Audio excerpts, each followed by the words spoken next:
હાય, મારું એવું માનવું છે, હું બિલીવ કરું છું એવું કે આપણને લાઈફમાં એ જ વ્યક્તિ કે એ જ વસ્તુ મળે જે વ્યક્તિ કે વસ્તુ આપણે ક્યારેક ને ક્યારેક વિચારી હોય કાં તો એને મેળવવાની આપણી ઈચ્છા હોય.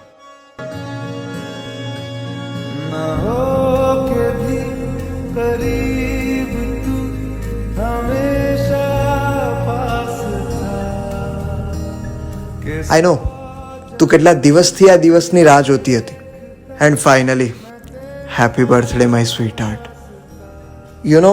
લાઈફની દરેક સેકન્ડ તારી સાથે જ વિતાવવા મળશે એ ખબર નહોતી. આમ તો લાઈફમાં ઘણી બધી ફ્રેન્ડ્સ હતી, પણ એ બધામાંથી તું જ લાઈફ ટાઈમ રહી જઈશ એ ખબર નહોતી. તારા ગુસ્સાથી, તારા રડવાથી, તારા 2 કલાક ડાચા ચડાવીને રાખવાથી આજે પણ ડર લાગે છે. બટ આઈ નો કે તું મને મારા કરતાં પણ બહુ જ વધારે પ્રેમ કરે છે. તારા અને મારા મળવાથી લઈને આપણી લાઈફની શરૂઆત બહુ જ અલગ હતી.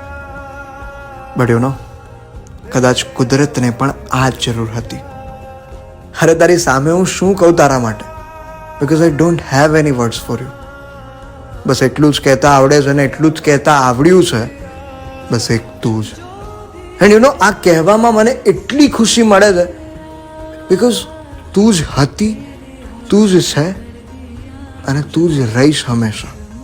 યાર ખરેખર હું નસીબવાળો છું કે આજે ટાઈમપાસના જમાનામાં મને દિલના એક ખૂણેથી મને પ્રેમ કરવાવાળી વ્યક્તિ મળી છે.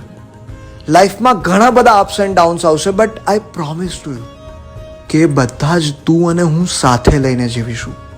આ જીવીશું પરથી એક વાત યાદ આવી કે હું આપણા ભગવાન પાસેથી બસ એક જ દિલથી રિક્વેસ્ટ કરું છું કે હું જીવું ને ત્યાં સુધી તને મારી નજરની સામે રાખે. જવા દે, આજે તારો બર્થડે છે, વધારે ઇમોશનલ નહીં કરું તને. આઈ લવ યુ બહુ જ બધું, હંમેશા. And happy birthday again my sweet heart.